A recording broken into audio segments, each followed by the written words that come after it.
Welcome back to What is the YouTuber? You know I'll be alright in the end. We kick it right for that weekend.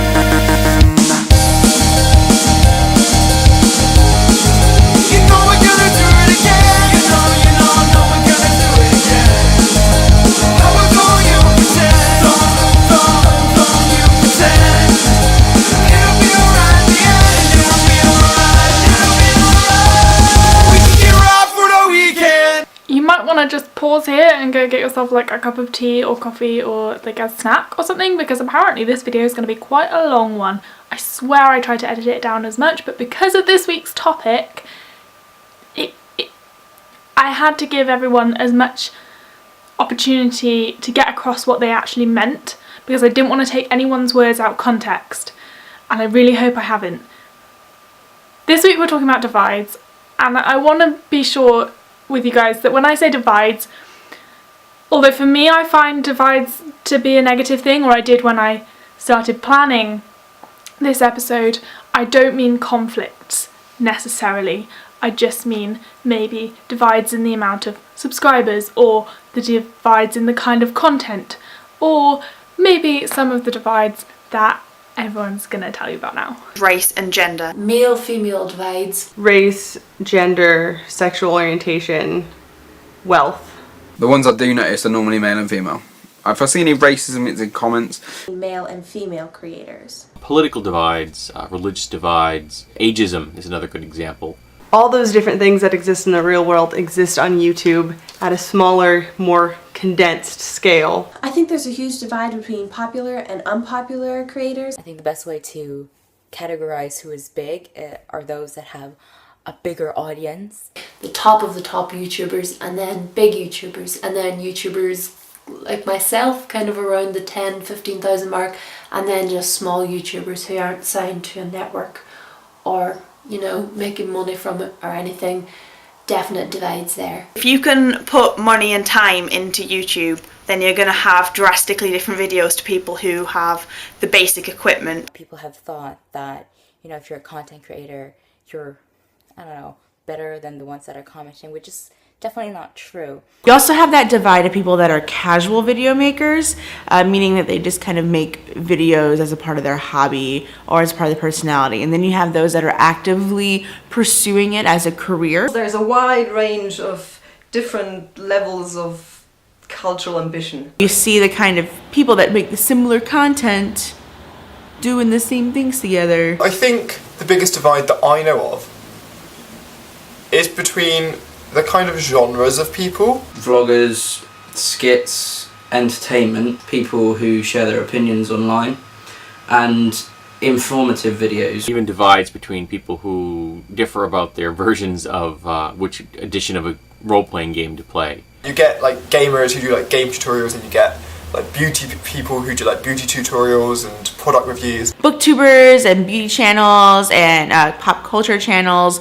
People that discuss certain issues and political issues, LGBTQ issues. I'm not saying that's always the case. I have friends in each of those realms, but they do tend to kind of stick to each other. You get kind of like a bit of a kind of like intelligentsia, I'm really into technology kind of divide between people that like are really YouTubey. It's not like TV. It doesn't have to go through big loads of like production company values and stuff. You can just do it, which is obviously the beauty of it, but also that means that things are really niche and really like specific, and people aren't going to explain like, you know, like when I've watched gaming videos, I'm not into gaming at all, I don't get any of it, but when I've like watched them to like understand whether a game is good, to be like, I want to buy the game, I'll see what the game is like, the review, I'll watch the review, I'm like, what the fuck did that guy just say? I have no idea. You see pockets of YouTubers that all live in the same city and thus become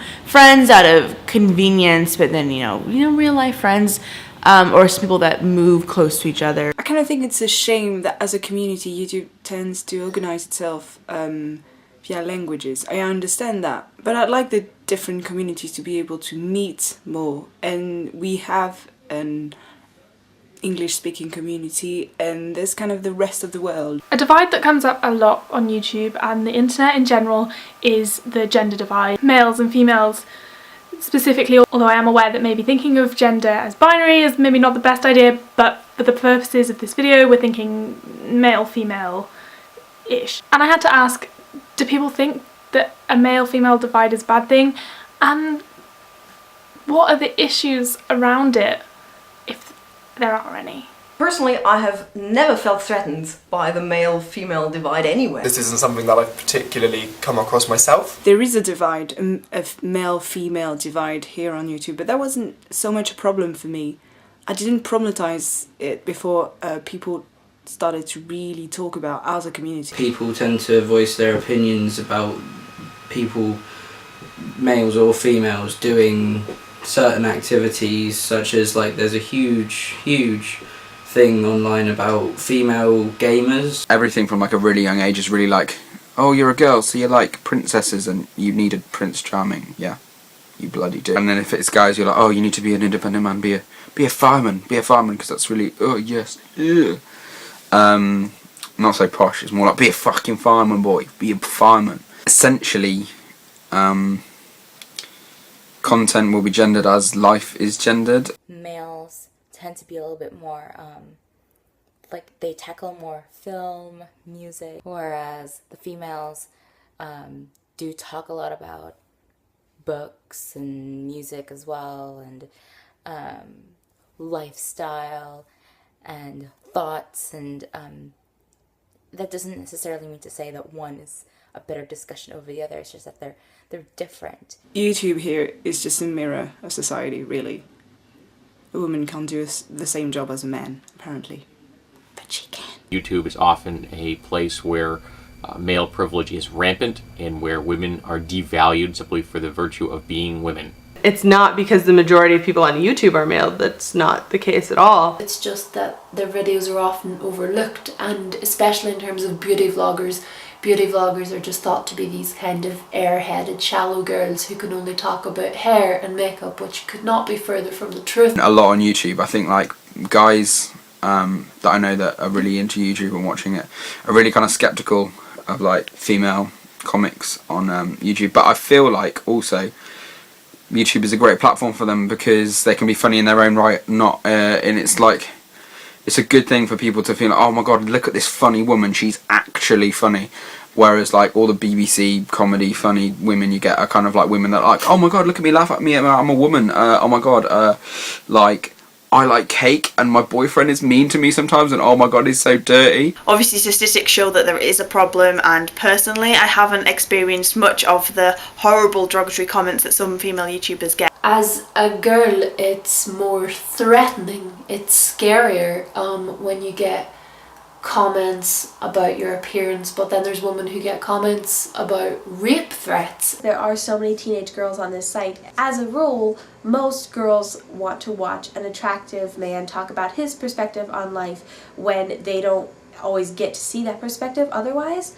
So it's sort of like a learning tool, but it kind of puts us females at a disadvantage because we're not going to show up in the related videos. There's been a ladies survey going around recently, and that is coming up with some beautiful discourse about the male-female divide on YouTube. When I made my ladies survey video, I was nervous as hell because of the assumed pressure to A, say something that nobody else has thought of before, thus adding into the conversation, and B, saying something that all women would agree with. We're getting closer and it's good and more people are talking about it, but we're still nothing's solved. It's difficult to be a woman on YouTube sometimes. Although I have not let that stop me. I'm not giving up. I'm making videos. A couple of people just touched on it then, but divides can affect us personally. It's not always on the big scale. I've never really personally been affected by anything that, well, any divide problems online. There's no real effect on my channel. I'm gonna make what I want to make, whether people watch it or not. I have a very small channel, so I normally don't get tons and tons of comments from strangers. I don't get too many trolls. I've had mostly positive, I've been lucky. My channel is to do with Pokemon. I'm 23 years old. I could be ridiculed by peers or anybody online, as a matter of fact, but nothing's happened really so far I've not had any problems.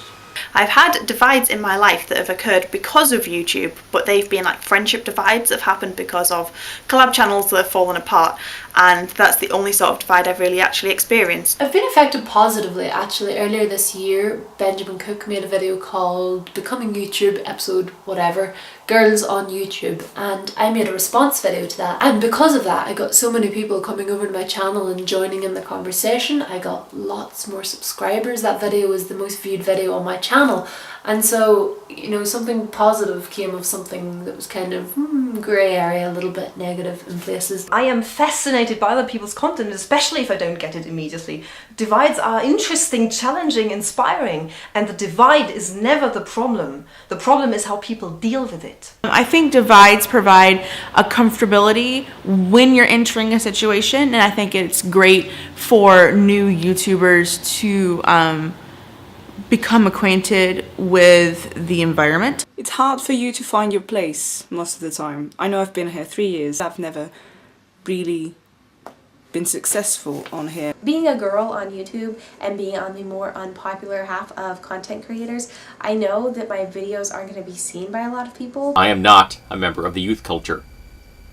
And because of that, there are times when people don't seem to understand what I'm doing here. And I find that insulting. People stay in their comfort zone and they don't challenge themselves as people by going out and finding new people that they wouldn't talk to otherwise. I was frustrated for a while because I know that I have a voice and I know that I want that voice to be heard. And maybe because these bigger YouTubers are crowding, for lack of a better term, crowding the space. I sometimes feel that it's easy to feel kind of left out if you're not in a sort of clique of bigger YouTubers who collaborate and everything. Being a homeowner, occasionally you do get like comments and stuff, and when I try and make things, I try not to come across as being too camp, because I don't want people to, you know, kind of go like, oh, he's a gay. There are some videos that get a lot of trolls, and though sometimes the comments aren't always directed at my gender, sometimes they definitely are. I have been verbally assaulted many times because of political divides or religious divides. I have received the most horrendous amount of comments concerning my opinion that children should not be struck by their parents.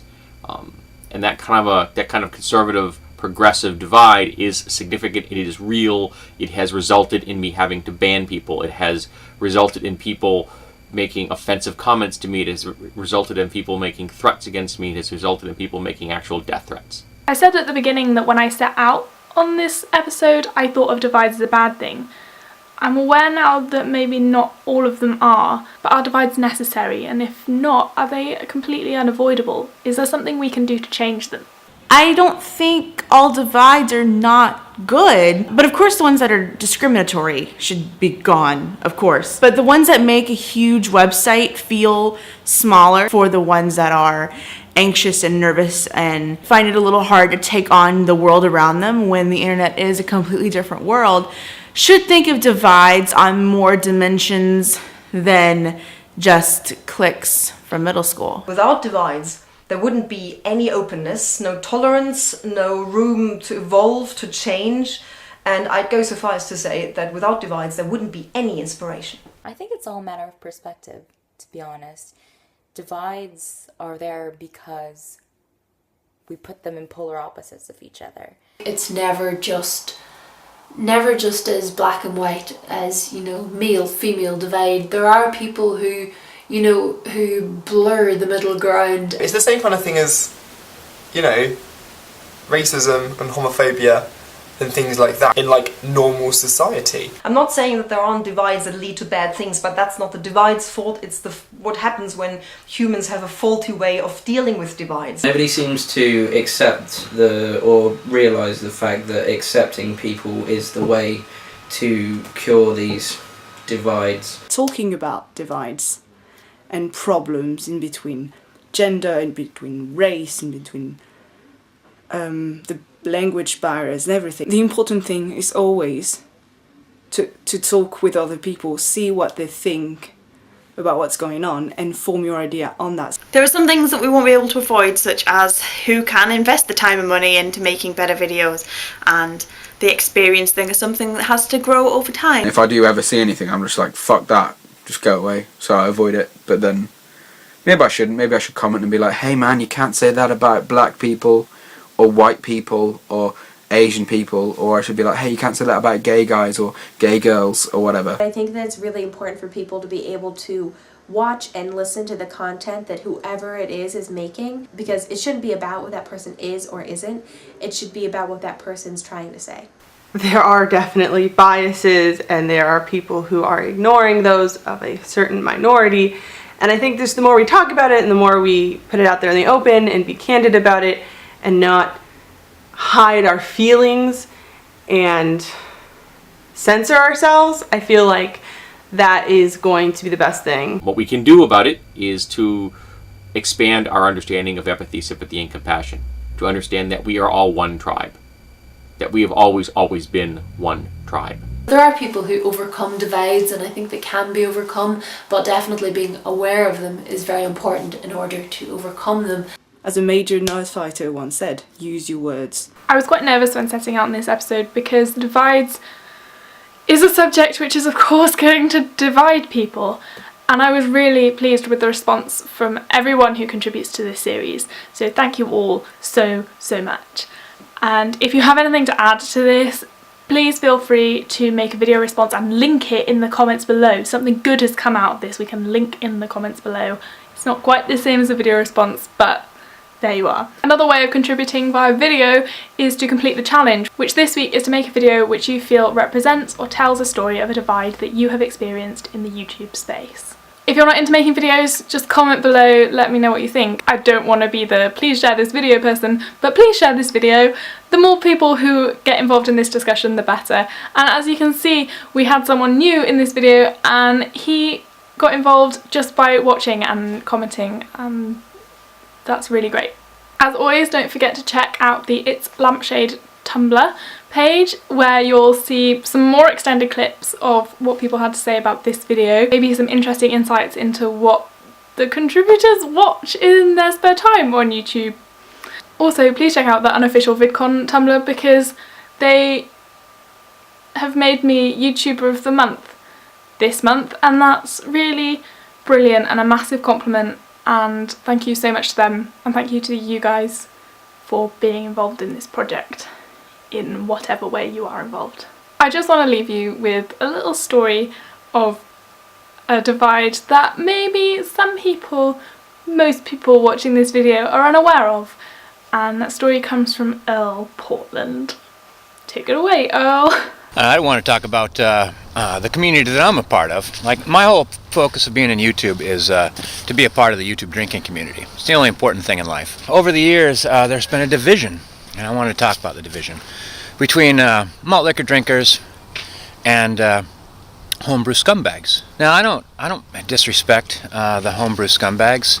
As far as I could tell, you know, we're all entitled to do whatever we want, even if that's poisoning ourselves with swamp water. Some people say they don't belong in the YouTube drinking community because the malt liquor drinkers were drinking alcohol, and the homebrew scumbags are kind of like drinking this swamp water concoction full of bacteria that makes you feel kind of dizzy and sick, and they say that's just like getting drunk. A lot of people disagree. I say we don't know if they're right or wrong. It looks wrong, but we don't know, so you can't judge. But in some cases, division is a good thing. It exposes you to opposing viewpoints, other ways of life, another way of looking at what you do. Like, I look at what I do as right, and then I look at homebrew scumbags, and I realize, oh, I'm really right. There's a lot of loving going on in our community, a lot of loving. And evidently, the homebrew scumbags are celibate, which I guess is like celebrating, except it's not fun. They use a lot of strange words, like hydrometer, carboy, and what's that other one? They use sanitation. I was camping along by some ditches, And there were people ladling out the swamp water, 5-gallon buckets, and then my baby got stolen. And I just can't help but notice that Clement Homebrew Jr. looks an awful lot like me. See you next week, guys.